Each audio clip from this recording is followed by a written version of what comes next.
रूपाली जी मुंबई से। राधे राधे बेटे। राधा वल्लभ श्री हरिवंश। महाराज जी आपके चरणों में कोटि कोटि प्रणाम।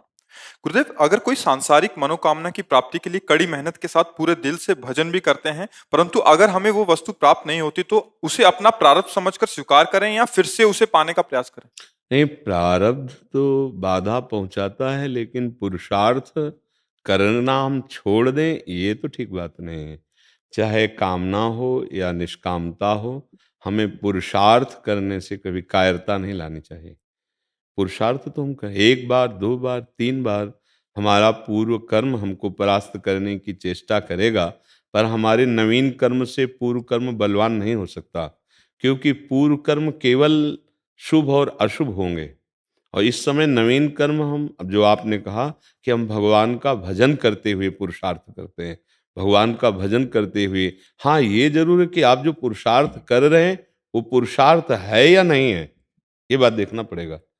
तस्मात् शास्त्रम प्रमाणम ते कार्याकार्यो व्यवस्थितो, वो शास्त्र प्रमाणित है कि मनमानी है, ये देखना होगा। अगर शास्त्र प्रमाणित है और आप नाम जप कर रहे हैं तो अवश्य अवश्य वो कर्तव्य कर्म फल दे के ही रहेगा। जब असत कर्म फल दे के रहता है तो सत्कर्म क्यों नहीं देगा? अगर हमारा पूर्व प्रारब्ध आकर के हमारे उस फल को अभी रोक दिया है, तो रोक दिया है, नष्ट नहीं कर दिया है, आगे चल करके हमें मिलेगा।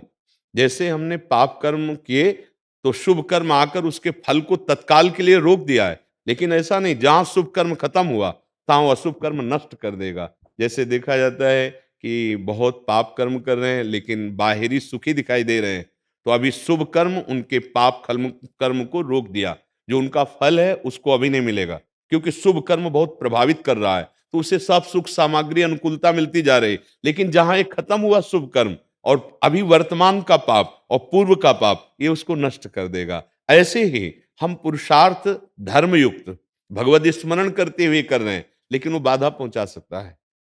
पूर्व का हमारा प्रबल पाप बाधा पहुंचा सकता है, लेकिन जब तक वो पाप कर्म हमारा भोग क्षय नहीं होगा, तब तक हम बैठे नहीं रहेंगे। हम पुरुषार्थ के द्वारा उसको दबा करके नवीन प्रारब्ध की रचना करेंगे। नहीं तो हम में और पशु में अंतर क्या रहा? केवल प्रारब्ध कर्म ही हमको परास्त करता रहे, तो फिर इस मनुष्य देह की दिव्यता क्या रही? मनुष्य देह की दिव्यता यही है, पूर्व प्रारब्ध को दबाकर नवीन प्रारब्ध की रचना करके हम भगवत प्राप्ति कर सकते हैं। और कामनाओं की तो पूर्ति तो बहुत छोटी मोटी बात है। हम अपने पुरुषार्थ से भगवत चिंतन करके, निरंतर भगवत चिंतन का अभ्यास करके भगवान को प्राप्त कर सकते हैं। तो फिर माया जनित कामनाएं हैं, यहाँ जितनी भी कामनाएं हैं वो तो माया जनित है, अवश्य पूर्ण होती हैं, पर हमें पुरुषार्थ में कायरता नहीं लानी कि एक बार हमें फल नहीं मिला तो दूसरी बार के लिए हम निरुत्साहित हो जाए। नहीं, हमें हर बार प्रयास करना है, क्योंकि पूर्व जन्म के कर्म से ये देह बना है, उसमें शुभ और अशुभ मिश्रित हैं। दोनों अपना प्रभाव दिखाएंगे, जैसे दिन रात अपना प्रभाव दिखाते हैं, ऐसे दुख सुख अपना, ऐसे लाभ हानि, जय पराजय। अगर हमें क्षमता नहीं आई है, समदर्शन नहीं आया है सहने का, तो हम इतना तो इंतजार कर लें कि हमारा ये सत्पुरुषार्थ व्यर्थ जाने वाला नहीं है। ये अभी नहीं मिला तो हमें आगे अवश्य प्राप्त हो जाएगा।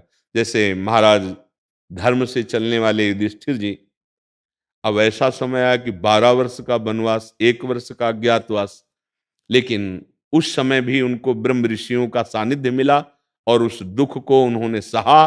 परिणामता हस्तिनापुर के चक्रवर्ती सम्राट पर महाराज युधिष्ठिर विराजमान हुए और पापाचारी दुर्योधन का सर्वनाश हुआ।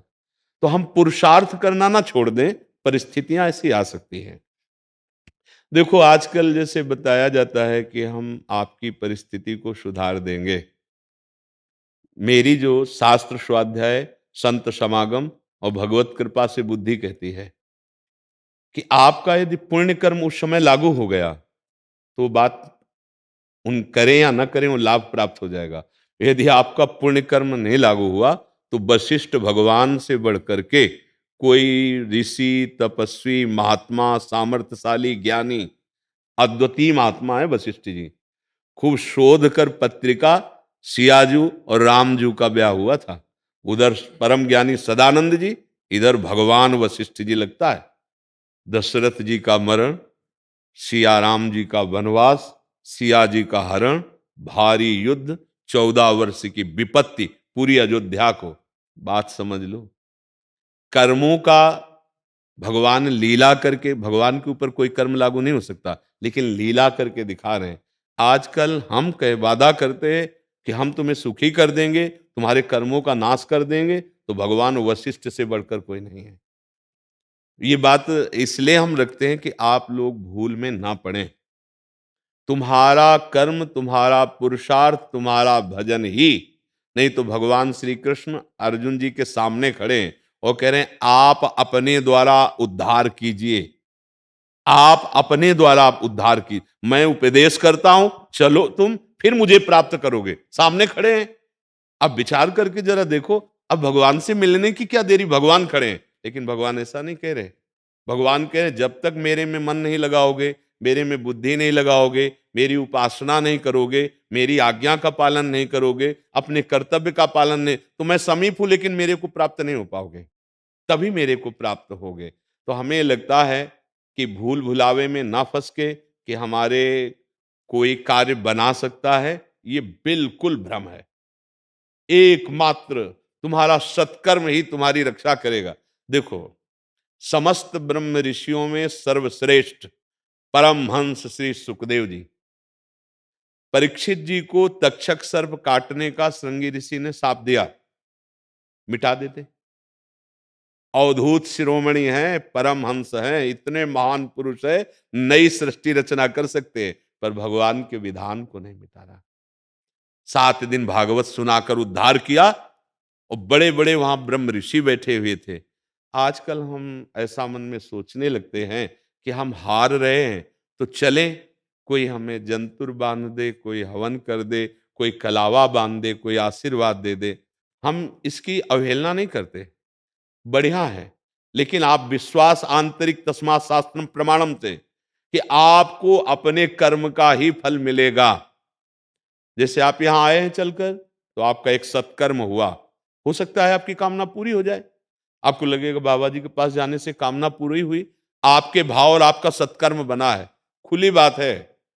ये कभी भूल भुलावे में ना रहिए कि आपको कोई कुछ दे देगा और आप उन्नतिशील हो जाएंगे। अगर आपका कर्म लागू हो गया, शुभ कर्म, तो कोई दे या न दे, अपने आप उन्नतिशील हो जाओगे। और चाहे जितना हो, इन बड़े बड़े महापुरुषों से, सृष्टि के जो बड़े बड़े महापुरुष हैं, उनसे बड़ा कोई आज तक नहीं हुआ। वो नहीं बदल पाए विधान को।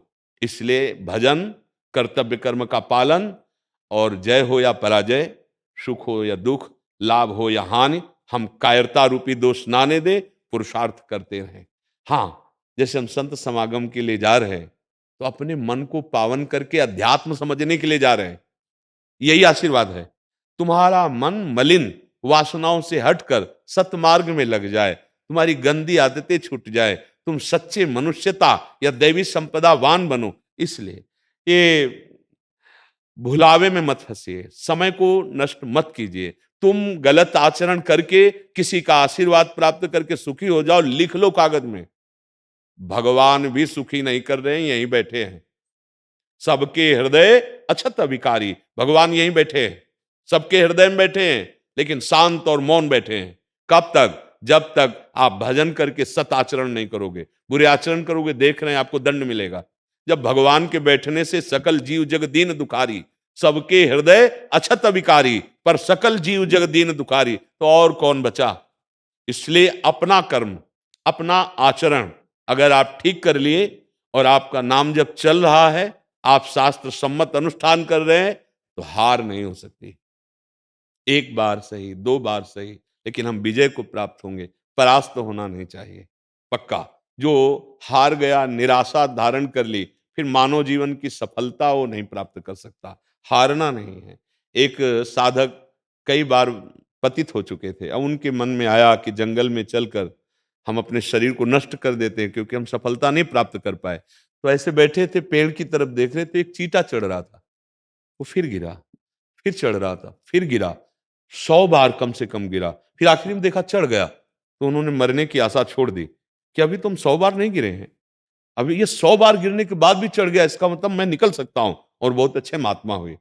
तो हो सकता है हमारा कोई कर्म हमको परास्त कर रहा हो, लेकिन हमें परास्त नहीं होना, हमें नवीन पुरुषार्थ करना। हम भगवान के अंश हैं, हम भगवत भजन बल से, क्योंकि अभी तक भजन नहीं हुआ, शुभ अशुभ कर्म होते रहे, अब मुझे इस जन्म में ज्ञान हुआ कि त्रिगुणातीत, मायातीत करने वाला भगवान का नाम है। अब जो राधा राधा, कृष्ण कृष्ण या राम कृष्ण हरि जो नाम जप कर रहे हैं, ये कर्म साधारण नहीं है, ये त्रिगुणातीत है, चिदानंद है। ये तुम्हारे हर प्रारब्ध को नष्ट करने की सामर्थ्य रखता है, पर श्रद्धा पूर्वक दीर्घ काल तक निरंतर जपने पर फिर वो सामर्थ्य आती है। इसलिए निराशा नहीं, हमें निराश नहीं होना, हमें उदास नहीं होना, और हमें पुरुषार्थ नहीं छोड़ना। पर ये ध्यान देना है कि जिसे हम पुरुषार्थ मान रहे हैं वो शास्त्र सम्मत है कि नहीं है, वो हमारा कर्तव्य है कि नहीं है। कहीं हम विपरीत दिशा में अपनी सामर्थ्य तो नहीं खो रहे हैं। अनुकूल श्री कृष्ण अनुकूलेन, प्रभु के अनुकूल शास्त्र सम्मत अनुष्ठान निश्चित फल दे के रहता है। किसका प्रश्न था जी? वो निश्चित फल दे के रहता है। जब साधारण अशुभ कर्म फल दिए बिना नष्ट नहीं हो रहे, तो सत्कर्म कैसे नष्ट हो सकता है? इसलिए धैर्यवान बन करके हम बार बार अनुष्ठान करें तो हम विजयी होंगे। नवीन प्रारब्ध रच जाएगा निश्चित। ये कोई प्रारब्ध बहुत बड़ा देवता नहीं, हमारे कर्म ही है पूर्व के, जो शुभ अशुभ कर्म है। इस समय हम भजन के बल से दोनों को नष्ट कर सकते हैं, शुभ और अशुभ दोनों को, तभी तो भगवत प्राप्ति होती। शुभ अशुभ दुर्ग विध्वंस बल तब जयति जयति जग उच्चले। हम अपनी शक्ति को खो दिए हैं, हम अपनी शक्ति की जो वृत्तियां हैं उनको भोगों में लगा करके भूल गए। नहीं तो जागृत हो जाए, सच्ची कह रहे, वही भगवान बैठा हुआ है, तुम भगवान के अंश हो, तुम में अपार सामर्थ्य है, तुम साक्षात भगवान बन सकते हो। और कर्म बिगड़ जाए तो नाली का कीड़ा बन सकते हो। हम ही लोग तो बने हुए हैं, कोई और थोड़ी है। हाँ, ये शरीर की पोशाक बदलती रहती है, जीव वही रहता है। इसलिए इस जन्म में करो कामना, नाना प्रकार की कामना है, पर हमें लगता है एक कामना और कर लो कि इस जन्म में मुझे भगवत प्राप्ति करनी है, मुझे बुरे आचरण नहीं करने, मर चाहे जाऊं गलत आचरण नहीं करूंगा। भाई ये नियम ले लो तो सब उन्नति हो जाएगी। कई बार कहा है जैसे समुद्र में अनचाहे ये नदियां अपने आप भागकर समा जाती हैं, ऐसे ही जो भजन करने वाला, सत्य मार्ग में चलने वाला है, अनचाहे ढंग से ये माया भगवती अपने आप सब सुख पहुंचाने लगनी थी।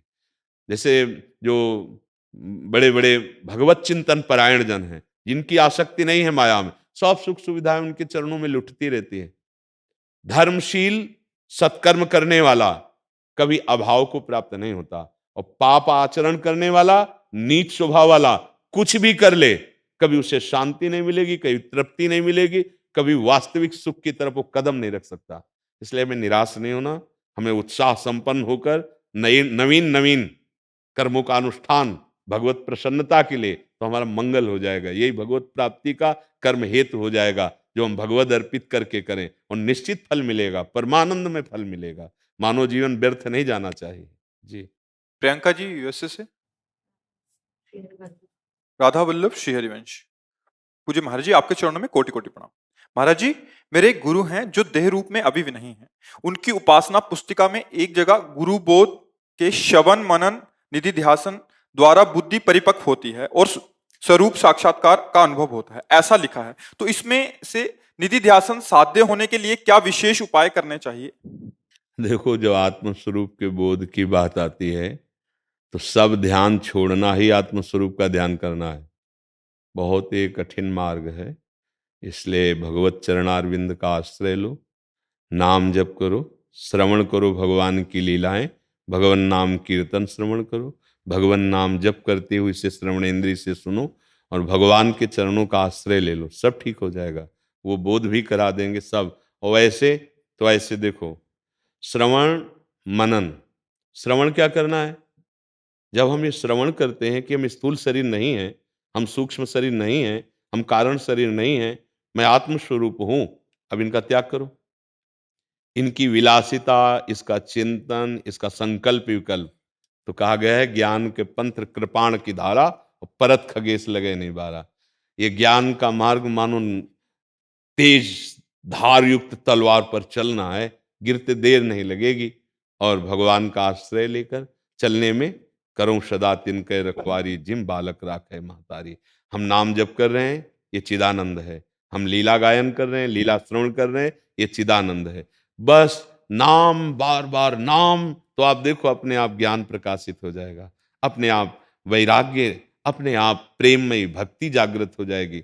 और जो ज्ञान का मार्ग है, इसमें चिंतन छोड़ना है। जो कहा जाता है ना चिंतन करना, इसमें सब चिंतन शून्य होना है। स्थूल शरीर की आसक्ति, सूक्ष्म शरीर की आसक्ति, कारण शरीर की आसक्ति। अभी शायद पता ही ना हो कि आपको कि सूक्ष्म और कारण शरीर किसे कहते हैं। किसका है प्रश्न? हाँ, तो अब आप बात करो।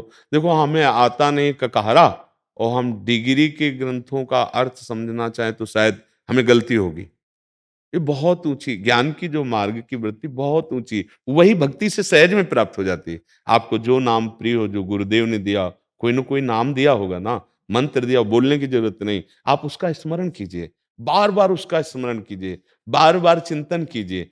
कुछ लीला कथा भगवान की जो आपको प्रिय हो, बार-बार सुनिए, ये आपके हृदय को पवित्र कर देगी। तो जैसे निर्मल जल और शांत जल, 2 शर्त हैं। जल शांत हो, निर्मल हो, तो नीचे की तह में क्या हमें पता चल जाता है। ऐसे शांत अंतःकरण, निर्मल अंतःकरण जहाँ हुआ, तहाँ हमारा राग स्थूल से, सूक्ष्म से, कारण से हट जाएगा। जो हम हैं आत्मस्वरूप, उसका अनुभव हो जाएगा। भक्ति बहुत जल्दी ये ज्ञान करवा देती है, पर तन्मयता पूर्वक होना। भक्ति का स्वरूप है तन्मया, हर चेष्टा करते हुए भगवान को समर्पित और स्मरण चल रहा है। अगर स्मरण नहीं तो कहा हनुमंत विपति प्रभु सोई, जब तो सुमिरन भजन न होई। जिस समय स्मरण छूटा, भजन छूटा, विपत्ति आ जाएगी। क्या? मन कोई भोगों की कामना कर लेगा, मन कहीं ना कहीं हमको फंसा देगा, और प्राय अभी सब फंसे ही हैं। मन बार बार उन्हीं को लालायित होकर भोगना चाहता है। खान पान सामग्री, ये पूरी सृष्टि को 5 में बांध दिया गया। शब्द, स्पर्श, रूप, रस, गंध, इसी में मन भागता रहता है। किसी में अनुकूलता, किसी में प्रतिकूलता, और इन्हीं को जो मिटा दे वही महात्मा, और जो इन्हीं में फंस जाए वही संसारी। बस इतना अंतर है। ना इसमें एक शरीर का कोई भेद है कि स्त्री शरीर, पुरुष शरीर, ना इसमें भेद है गृहस्थ या विरक्त। जो चाहे भगवत प्राप्ति का अवसर है, कर सकता है। पुरुष नपुंसक नारीवा जीव चराचर कोय, सर्व भाव भज कपट तज मोहि परम प्रिय सोय। तो जो निधिध्यासन है, अपने स्वरूप का ध्यान, उसका मतलब ये है कि हर ध्यान खत्म हो जाए। इस जगत का ध्यान, इस शरीर का ध्यान, मन में जो अंतःकरण में जो स्फुरित हो, वो सब शांत हो जाए, हमारा स्वभाव भगवत स्वरूप हो जाए। ये अब बहुत कठिन है, बहुत कठिन है। देखो, नाम कितने घंटे आप जप सकते हैं? आप अंदर से देखो, कितने घंटे आप बराबर भगवान का चिंतन कर सकती हैं। मना स्थिति 1 मिनट टिकने के लिए राजी नहीं है, तो हम कैसे विस्मरण कर पाएंगे? अब क्या करें? गुरुदेव स्वरूप भगवान का आश्रय ले लें और नाम जप करें और खूब भगवत चर्चा सुने, अच्छे आचरण करें, तो भगवान की कृपा से ज्ञान हो जाएगा। भक्त परम ज्ञानी होता है। जैसे श्री हनुमान जी महाराज, देखो भक्त है ना, और हनुमान जी को कहा गया ज्ञानिनाम अग्रगण्यम बुद्धिमताम वरिष्ठम, बुद्धिमानों में सबसे श्रेष्ठ और ज्ञानियों में सबसे श्रेष्ठ। गरुण जी भगवान के भक्त हैं, उनको कहा गया गरुण महाज्ञानी गुण राशि। विश्वामित्र जी भगवान के परम प्रेमी हैं, उनको कहा गया विश्वामित्र महामुनि ज्ञानी। तो ऐसा न समझे कि भगवान के भक्त में वो ज्ञान नहीं प्राप्त होता। बड़ी सहजता से, सरलता से वो आत्मबोध प्राप्त कर लेता है, पर आत्मबोध की तरफ चलना बहुत कठिन है। क्योंकि यम नियम संयम, तब हम आगे बढ़ सकते हैं। अब देखो कितना ब्रह्मचर्य है, कितना मनोनिग्रह है, कितना प्राणों को सूक्ष्म किया है, कितना वाणी पे संयम है, कितना हमारी एकाग्रता है, ये सब खाली है। देख लीजिए, इन सब से हमारा हाथ खाली है। फिर हम कैसे इतनी ऊंचाई वाले मार्ग पर चढ़ सकते हैं? तो क्या करें? हम गोद में बैठ जाते हैं। जो समर्थ हैं वो भगवान हैं, वही गुरु हैं। हम उनके गोद में बैठ जाते हैं, वो हर ऊंचाई हमारे पास खुद आ जाएगी। ये खास बात होती है। इसमें चढ़ना नहीं होता, इसमें स्वयं वो ज्ञान विज्ञान भगवान हृदय में स्फुरित कर देते हैं। जिनकी श्वासों से वेदों का प्रादुर्भाव हुआ, यदि वो भगवान का आश्रय हम लिए तो हमें कौन सा ज्ञान बकाया रह जाएगा? तो हमें तो यही लगा है, पूरा उस मार्ग से आते हुए, विज्ञान मार्ग से, कि एकमात्र भगवान का आश्रय लेकर अपने कर्तव्य का पालन करते हुए यदि नाम जप किया जाए तो सब ज्ञान प्राप्त हो जाएगा। ऐसे संतों के दर्शन किए जिन्होंने कभी का नहीं पढ़ा गंगा के किनारे, कभी स्कूल नहीं गए, पर वो जो बोलते हैं वो सब वेदों में लिखा हुआ है, वो सब शास्त्रों में लिखा हुआ है। क्यों? नाम जप किया तो हृदय में वही सब ज्ञान स्फुरित हो गया। आप बड़े बड़े ब्रह्म ऋषियों को देखिए, कई ऐसे ब्रह्म ऋषि जो सीधा नाम नहीं जप सकते थे, और वो अवस्था ऐसी हुई कि उच्च कोटि की अवस्था, भगवान के अवतार के पहले भगवान की लीलाएं रच दी, ऐसे महापुरुष हो गए। नाम बहुत बड़ा महिमामय, और कलिकाल में ज्ञान विज्ञान योग और सब यज्ञ आदि तो असंभव ही हो रहा है। अब देखो, प्रायः बाजार का अगर घी आप खरीदे तो उसमें अभक्ष पदार्थ मिले ही होंगे, पक्का समझो। अब बताओ, कैसे हम यज्ञ पूर्ण करेंगे, कैसे हमारी पूजा पूर्ण होगी? कलिकाल में अगर मूंग की दाल खरीद के लाओ और पानी में धो तो हरापन निकलेगा। मतलब हर जगह अपवित्रता का ही। अगर घिया ला रहे हैं कि बहुत सुंदर घिया, तो इंजेक्शन लगाया गया है, वो बढ़ गई है। मतलब अब एक बात रह गई, इसलिए गोस्वामी जी पहले लिख दें, ये कलिकाल मलायतन मन कर देख विचार, श्री रघुनाथ नाम बिन नाहि नान आधार। ये कलयुग बड़ा दोषी है, ये दोष फैलाता चला जा रहा है। हमारा खान पान, हमारा व्यवहार, हमारा विचार, हमारा चिंतन सब दोषयुक्त होता जा रहा है। तो इसमें एक ही बात आपका उद्धार कर सकती है, नाम जप। कलयुग केवल नाम आधारा, सुमिर सुमिर नर उतरहि पारा। तो युग धर्म के अनुसार अब ज्ञान विज्ञान यज्ञ साधना और अष्टांग योग आदि बहुत कठिन है। कोई बिरला, ऐसा नहीं कि नहीं होंगे, बिरला ही कोई ऐसा अनुष्ठान करके निपट जाए। बहुत कठिन है इस बहुत समुद्र से माया से पार होना। एक उपाय है, राधा राधा राधा राधा राधा। हम जैसे भी हैं अपनी लाडली जू के हैं, अपने प्रभु के हैं, और नाम चल रहा है, अब वो संभाल लेंगे। वो सब अंदर ज्ञान विज्ञान प्रकट कर देंगे, वो सब अंदर काम क्रोध को शांत कर देंगे, पक्का। अगर वो ना कृपा करते तो अपने लोग आगे कदम बढ़ा ही नहीं सकते थे, उन्हीं की कृपा से बढ़ता है। तो ये बहुत शोधी हुई बात, बहुत शास्त्र सम्मत बात, कि नाम जप के द्वारा हम ज्ञान प्राप्त कर सकते हैं, वैराग्य प्राप्त कर सकते हैं, भक्ति प्राप्त कर सकते हैं, और यहां तक कि भगवान को अधीन कर सकते हैं। सुमीर पवन सुत पावन नामू, अपने बस करी राखे रामू। खूब नाम जप करो, मेरी यही प्रार्थना है। ज्ञान विज्ञान लायक अब समय नहीं रह गया है। हाँ, नाम जप करो और परिवार को भगवान का स्वरूप समझो। पति हैं, पुत्र हैं, सबको प्यार दुलार करो और सबकी सहो। देखो, एक दूसरे की सहकर प्रेम वर्धन होता है।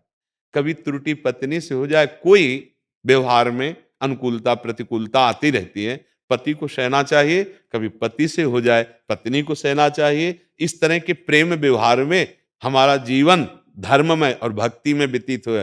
केवल स्वार्थ और अनुकूलता की मांग करने वाले राक्षसी बुद्धि को प्राप्त हो जाते हैं, और उनका गृहस्थ धर्म चौपट हो जाता है। ये ध्यान रखना। हाँ, अगर हमारी सच्ची पूजा है तो हम पति में भगवान देखें, हम पत्नी में भगवान देखें, माता पिता में देखें, पुत्र में देखें, और उन्हीं को दुलार प्यार करें ना, बहुत बढ़िया पूजा हो गई। हमारे भगवान सबके हृदय मंदिर में विराजमान है। ऐसा ज्ञान हो जाए तो विशुद्ध ज्ञान हो जाए। भगवान कह रहे हैं ऐसा ज्ञान होना, वासुदेवा सर्वमित सम आत्मा सुदुर्लभा, सबके हृदय में भगवान विराजमान है। ऐसा मानकर आज जो अविश्वास बढ़ता जा रहा है ना संबंधों में, ये ठीक नहीं है। ये हमारे जीवन के लिए बहुत घातक है। बोलो, पति पत्नी में विश्वास नहीं रह रहा है तो और क्या फिर होगा? पिता पुत्र में विश्वास घात शुरू हो गया, अब फिर क्या रह गया? हमारा समाज उन्नति को प्राप्त हो रहा है कि अवनति को प्राप्त हो रहा है? आप विचार करके देखो। एक दूसरे के प्रति जीवन समर्पण किया जाता था और वो जीवन आजीवन निर्वाह किया जाता था। आज क्या हो रहा है? अनुकूलता बनी तो ठीक है, प्रतिकूलता बनी तो संबंध विच्छेद हो गया, या राग द्वेष या मारपीट या हिंसा आदि दोषों में। मुझे तो लग रहा है कि बहुत खतरे में समाज है। ये जो नवीन प्रणालियां चली है ना, बॉयफ्रेंड गर्लफ्रेंड, ये दुनिया का गंदगी का स्वभाव हमारे हृदय में, इसके प्रति बहुत जलन है कि ये हमारे नवीन बच्चे, ये नवीन पीढ़ी नहीं समझ पा रही कि उसे किस तरह से नीचे गिराया जा रहा है। उनका जीवन किस तरह से नशे के अधीन हो रहा है, व्यभिचार के अधीन हो रहा है, हिंसादी वृत्तियां उनमें जागृत हो रही। जो हमारे राष्ट्र के लिए भाग्य थे वही दुर्भाग्य में बदल रहे हैं। ये बच्चे हमारे राष्ट्र के लिए भाग्य हैं। इन्हीं में से कोई एमएलए बनेगा, इन्हीं में से कोई सांसद बनेगा, कोई मंत्री बनेगा, कोई इन्हीं में से प्रधानमंत्री बनेगा, कोई इन्हीं में से महात्मा बनेगा। हमारे राष्ट्र को जो चाहिए वो इसी फसल में, लेकिन ये फसल दीमक लग रही। ब्रह्मचर्यहीन, विचारहीन, अहंकार सहित, दोषों सहित, व्यसन सहित वो अपने माता पिता के साथ बर्ताव राक्षसों वाला, वो अपने मित्र के साथ व्यवहार राक्षसों वाला, वो समाज के साथ व्यवहार राक्षसों वाला, नवीन पीढ़ी तो नहीं। ज्ञान विज्ञान का समय नहीं रह गया इस समय। इस समय भगवान की आश्रित होकर नाम जप करो, नाम कीर्तन करो। नाम संकीर्तनम यस्य सर्व पाप प्रणाशनम। नाम भगवान का सब पापों का नाश करके हृदय पावन कर देता है। हृदय तभी पावन मानना चाहिए जब दूसरों को सुख देने की बात आने लगे। दूसरों को दुख देकर स्वसुख भावना, ये राक्षसी भावना, ये बढ़ेगी और अब बढ़ रही है। ये बढ़ेगी तो समाज हमारा ना तो स्वस्थ रहेगा और ना सुखी होगा। क्या नवीन बच्चे गांजा पीना, ड्रग्स, अफीम, वो माता पिता को प्रताड़ित करते हैं, मुझे धन दीजिए, नहीं जी पाऊंगा बिना नशा के। क्यों ऐसी हालत क्यों हो गई? कुसंग। न शास्त्र स्वाध्याय स्वाध्याय है, न आध्यात्मिक ज्ञान है। अब वो आधुनिक शिक्षा उनकी बुद्धि को, जहां प्रवीणता, अगर विद्या है तो विनयम ददाति, विनय आना चाहिए। विद्या का तात्पर्य होता है विनय।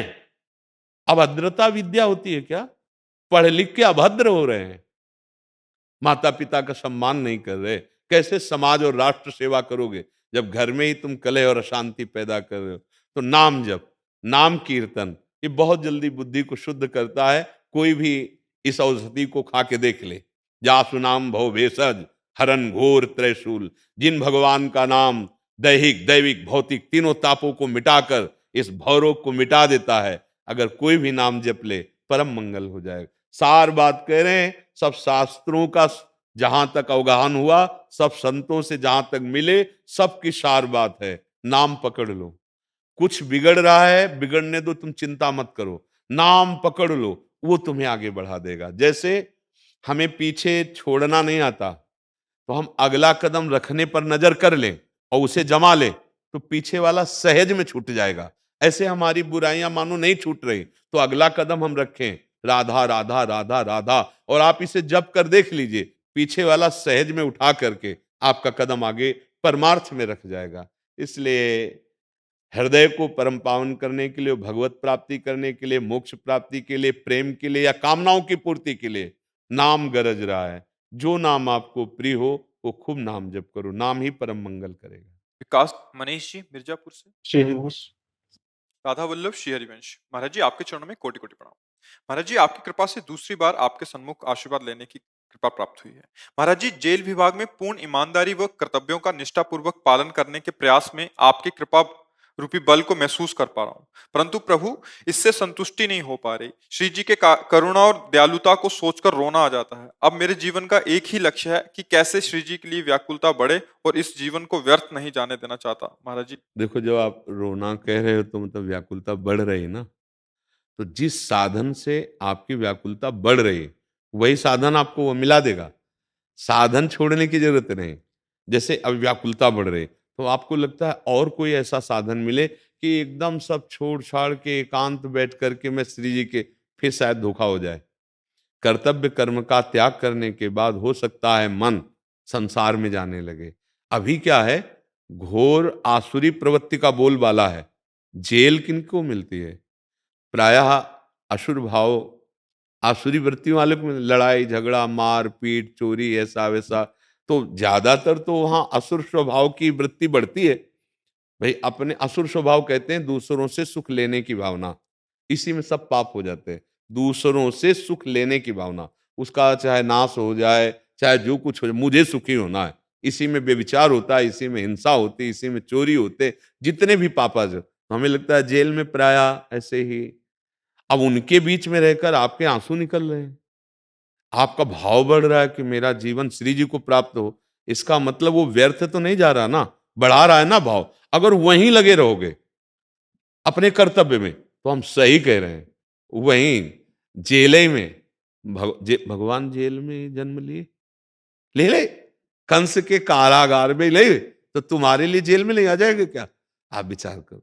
भागने की जरूरत नहीं, अपने कर्तव्य का पालन कीजिए और उसका फल देखो। उसी कर्तव्य पालन ने आपको संसार में अरुचि पैदा कर दी, आपके मन में प्रभु के प्रति व्याकुलता पैदा, मतलब साधन ठीक है। अब अगर हम चूक करेंगे कि उस साधन को छोड़ देंगे और हम भागेंगे व्याकुलता पूर्वक, तो हो सकता है कि हमारा मन फिर धोखा देने लगे, फिर हमें संसार की याद आने लगे, फिर भोगों की याद आने लगे। इसीलिए भगवान सबसे ज्यादा जोर देते हैं कि आसक्ति रहित होकर के अपने कर्तव्य का पालन करो, तो तुम्हारी मेरे में आसक्ति हो जाएगी। और आपको आसक्ति काहे को होगी? जेल के कैदियों से आसक्ति तो होने वाली नहीं, क्योंकि अलग अलग स्वभाव के, रुद्र स्वभाव के सब है, तो उनकी सेवा की भावना जो आपके अधिकारानुसार है, और खूब नाम जप, वही साधन आपको उठा देगा, वही भगवत प्राप्ति के मार्ग में चला देगा। भगवान के लिए भागने की कहीं जरूरत नहीं, कहीं भी भाग के जाओ, संसार वैसे का वैसा ही हृदय में रहता है। और वहीं रहकर, अगर पिछली बार भी ये चर्चा की होगी तो यही कहा होगा कि वहीं रह करके देखना, वो वहीं से तुम्हारी अगर उस कुसंग में तुमने सत्संग का रंग चढ़ा लिया, तो विश्व में तुम्हारे को फिर कोई परास्त नहीं कर सकता। इसीलिए हम कहते हैं घर में रहकर भजन करने से मानो किले की लड़ाई है। किले की लड़ाई, आप अपने को बचा करके युद्ध में विजयी हो सकते हैं, लेकिन बाबा जी बनने का मतलब है मैदान की लड़ाई, चौड़े की लड़ाई। और इसमें बहुत मार पड़ती है, वो कोई वीर योद्धा मैदान में सफलता पा सकता है। किले की लड़ाई में तो सफलता हो सकती है कि जैसे काम सताया, तो आपका पाणी ग्रहण संस्कार है, आपको कोई पाप तो लगेगा नहीं, धर्म पूर्वक आप सेवन, आपके अंदर जो भी विकार आ रहे हैं, तो किले की लड़ाई है, धर्म पूर्वक उसका सेवन कर लो। लेकिन जो वैराग्य मार्ग में है, अब अब उसको सीधा वार सहना, केवल सहना है, उस आग को केवल सहना है। तभी तो जगत ऐसे करता है, संतों के आगे क्यों करता है? ऐसे करता है कि जहां हम फिसल गए वहां तुम पास हो गए, इसी बात का तो है। नहीं तो वही पांच भौतिक शरीर है, वही आत्म तत्व आप में, कोई अंतर नहीं। तो मुझे लगता है अगर गृहस्थी में रहकर अपने अपने कर्तव्य पालन करते हुए नाम जप कर ले, तो बहुत बड़ा महात्मा है। हमारी तो एक ही जिम्मेदारी है कि रात भर, दिन भर बस भगवान का चिंतन करना है। और आपको बहुत ही जिम्मेवारी है, लड़का बच्चा पढ़ाना लिखाना, ब्याह बर, समाज, राज्य, सब बड़ी विशेष जिम्मेदारियां हैं। और उसके बाद आप नाम जप कर लेते हैं, और उसके बाद भी आप बाबा, संत, महात्मा, परमहंस, इनको भिक्षा देते हैं, इनको वस्त्र देते हैं, इनकी सेवा करते हैं, आए हुए अतिथि की सेवा करते हैं। ये इससे बढ़िया क्या बात है? सबसे श्रेष्ठ गृहस्थ आश्रम हो गया, नहीं हो गया? क्योंकि संत महात्मा भी वहीं पैदा होते, उन्हीं के द्वारा पोषित होते। आज भी भिक्षा हमें गृहस्थों से ही तो मिल रही।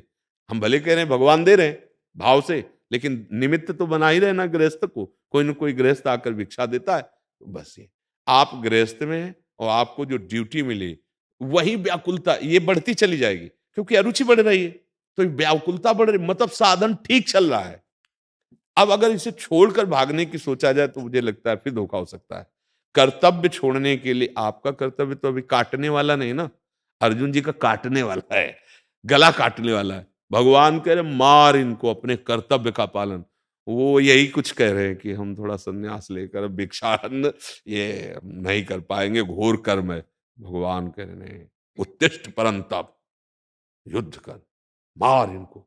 तो ये आप अपने कर्तव्य का पालन करो, और आप वहां देखते रहिएगा। जैसे आपने कहा कृपा का मुझे अनुभव हो रहा है, पक्का, क्योंकि भगवान आप पर कृपालु हैं, तभी आप ऐसी सेवा में ऐसे भाव से युक्त है। खूब नाम जप करते रहिए, और उचित जो आपका कर्तव्य है उसमें ना तो दयालुता और ना हिंसा, दोनों को ध्यान रखना है। जहां दयालुता की जरूरत है वहां दयालुता, जहां हिंसा की जरूरत है वहां हिंसा, कहीं कहीं ऐसा। तो अब जैसे ऐसे पदों में, ऐसे अधिकार में है, अब वहाँ कहीं दयालुता की आवश्यकता होती, तो कहीं शासन की भी आवश्यकता होती है। उसमें मत चूकना। जैसे अर्जुन को भगवान कह रहे हैं मारने की बात, तो अब अर्जुन दयालु पुरुष हैं, बड़े धर्मात्मा हैं, तभी तो उनके हृदय में बात आई कि कैसे भीष्म जी को जिन्होंने अंगुली पकड़ के चलाया, जिन्होंने प्रत्यंचा चढ़ाना सिखाया, कैसे उन पे बाण चलाऊंगा। भगवान कह रहे ये कर्तव्य नहीं कहता। द्रोणाचार्य जी ने जब अर्जुन को सर्वश्रेष्ठ धनुर्धर होने का वरदान दिया था, तभी गुरुदक्षिणा मांगी थी। तो अर्जुन से कहा कि मेरी गुरुदक्षिणा दो। उनका आदेश कीजिए भगवान। तो उनका इस समय गुरुदक्षिणा ये मांगता हूं कि जीवन में कभी यदि ऐसा प्रारब्ध रचना कर दे समय कि हम और आप युद्ध में आमने सामने हो, तो तुम्हें हमारी शपथ है, हमारी गुरुदक्षिणा ये है कि तुम कसर नहीं उठाओगे, जितनी तुम्हें शिक्षा दी है तुम हम पर प्रहार करोगे। उनका जैसी आपकी आज्ञा। समझ पा रहे? भगवान या गुरु कभी कर्तव्य से विमुख होने की आज्ञा नहीं दे सकता। तो तो आपका जो कर्तव्य है उस पर विवेकपूर्ण रह करके और हृदय से जब श्री लाडली जी को भजोगे तो यही वृत्ति बढ़ती चली जाएगी, आनंद बढ़त, कोई तुम्हें जान नहीं पाएगा और तुम वहां रहते हुए महात्मा हो जाओगे, वहां रहते हुए तुम अंदर से भगवत भक्त हो जाओगे। जी। काश मिश्रा जी। जी। गुरुजी आपके चरणों में कोटि कोटि प्रणाम। गुरुजी मेरा प्रश्न है कि सत्य को ईश्वर का स्वरूप माना जाता है। जब सत्य को किसी के हित में बोला जाता है तो वो स्वीकार कर लेता है, परंतु उसी सत्य को उसके खिलाफ बोला जाए तो वो उसको स्वीकार नहीं करता। महाराज जी ऐसा क्यों होता है? सत्य को भी जाना नहीं आप, केवल बोली में ही सत्य को लाने की बात कुछ समझते हो क्या? थोड़ा दृष्टि में भी सत्य ले आओ तो आपको दुख नहीं होगा। आप जिससे बात कर रहे हो, जिससे हित की भावना में आप व्यवहार कर रहे हो, उसके हृदय में भी वही सत्य विराजमान है। तो हमारे हृदय में प्रेरित हुआ, मैं सत्य बोल दिया। अब इसके बाद उसका क्या बर्ताव हो रहा है, उसका फर्क मेरे ऊपर नहीं पड़ना चाहिए। तभी आप सत्य पे चल पाओगे। अगर आप बोल करके अपनी सत्य, अच्छा आप जो सत्य को समझ रहे हो, तो आपने किसी क्रिया को देखा, किसी गुण दोष को देखा या किसी बात को देखा, तो सुनो तात मायाकृत गुण और दोष अनेक, गुण या उभय न देखी और देखी सो अविवेक। अभी सही माने में सत्य का हमें पता नहीं है, तभी हम दुखी हो जाते हैं। नहीं, अगर सत्य का पता हो तो दुखी। आपको सच्ची बताएं, सत्य केवल सच्चिदानंद भगवान हैं, उनका नाम सत्य है, उनका रूप सत्य है, उनकी लीला सत्य है, उनका गुण सत्य है। इसके बाद ये जितनी लीला तुम देख रहे हो, इसमें कह रहे हो मैं सत्य से कह रहा हूं कसम खा के मैंने ऐसा देखा, सही पूछो तो असत्य है। क्योंकि तुमने जो देखना चाहिए वो देखा ही नहीं, तुमने केवल क्रिया देखी, क्रिया देखी। और क्रिया तीन गुणों से प्रेरित हो रही, सतोगुण रजोगुण तमोगुण। तो तुम गुण के अंतर्गत जो देख रहे हो, तो सुनो तात मायाकृत, ये गुण और दोष अनेक। और सबसे बड़ा गुण क्या है? गुण या उभय ले देखी, दोनों नहीं देखना, न गुण न दोष। अब देखो क्या, सिय राम में सब जग जानी। अब अगर सत्य देखो ये, तो आपको कभी दुख नहीं होगा। पर हाँ, अब व्यवहार की भाषा में कहते हैं, हमने अध्यात्म की भाषा में बताया, व्यवहार की भाषा में कि हमने जैसा देखा, जैसा सुना, जैसा पढ़ा, उसके अनुसार मैंने बोल दिया। अब आपको बुरा लग रहा है तो मुझे कोई उसमें फर्क नहीं पड़ने वाला, आपको अच्छा लग रहा है तो मुझे उसमें कोई खुशी होने वाली नहीं। मैं सत्य के मार्ग का पथिक हूं, सत्य वाणी बोलता हूं, सत्य आचरण करता हूं, सत्य व्यवहार। अब उसके बाद किसी की जो प्रक्रिया है, उसके प्रति क्या प्रतिक्रिया आती है, उसे हमें नहीं देखना। अगर उसे देखोगे तो फिर मतलब दुखी हो जाओगे, फिर सत्य पे चलना कठिन हो जाएगा। क्योंकि गालियां मिलेंगी, अपमान मिलेगा, चार लोग आपके खिलाफ हो जाएंगे। माया का एक खेल है, हमें नहीं देख रहा है। ले, हाँ, कोई बर्दाश्त नहीं कर पाता जब कोई सत्य और धर्म से चलना चाहता है तो पैर घसीट कर उसी नाली में गिराना चाहता है जहां वो गिरा होता है। ये हम बिल्कुल व्यवहारिक भाषा में बोल रहे हैं।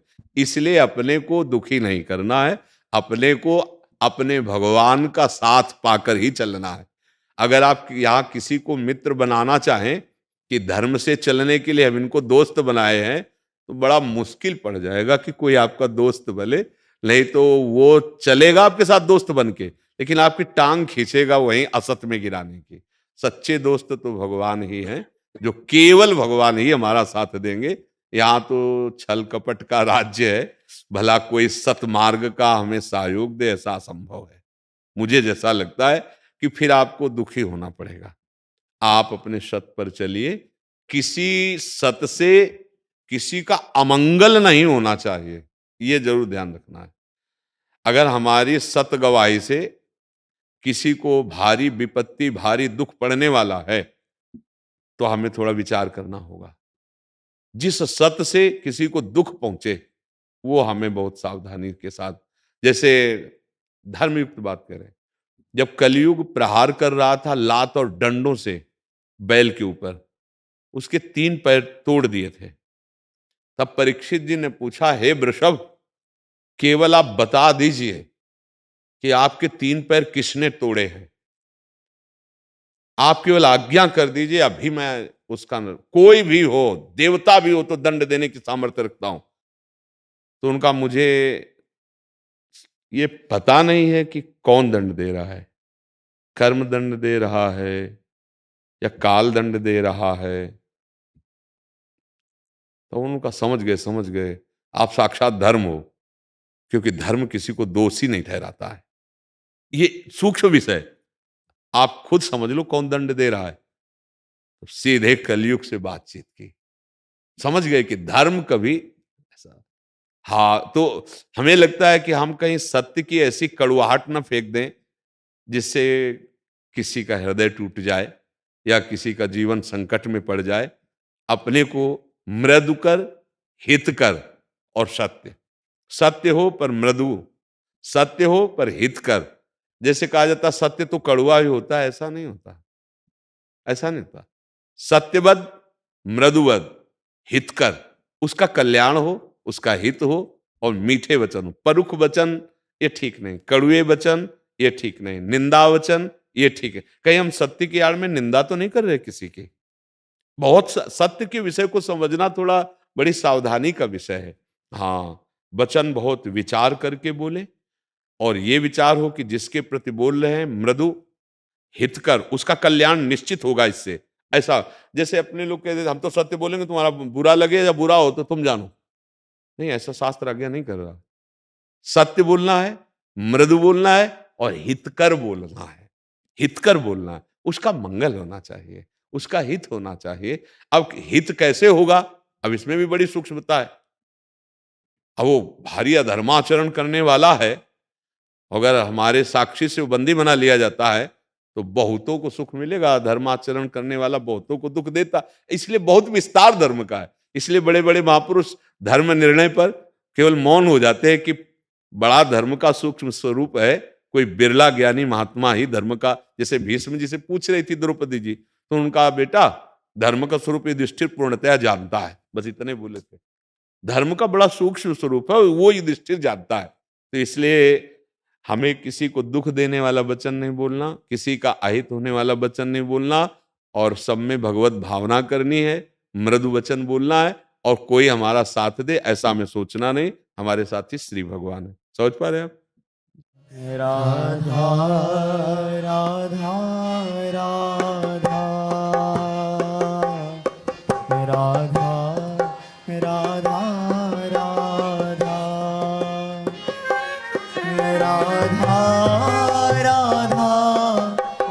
राधा राधा राधा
राधा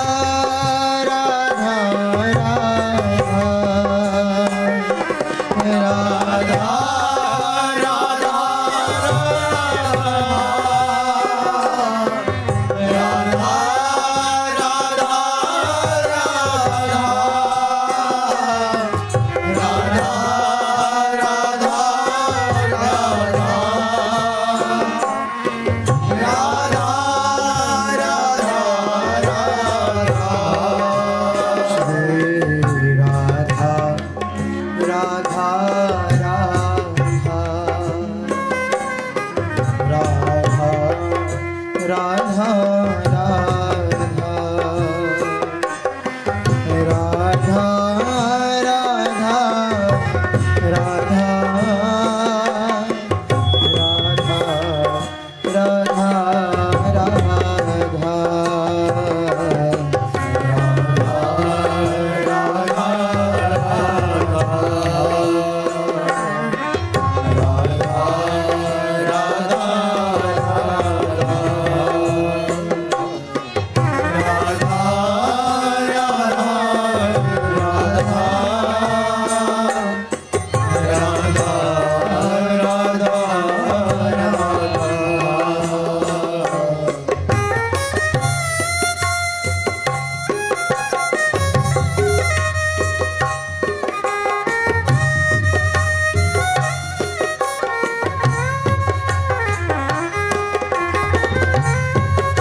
लाड़े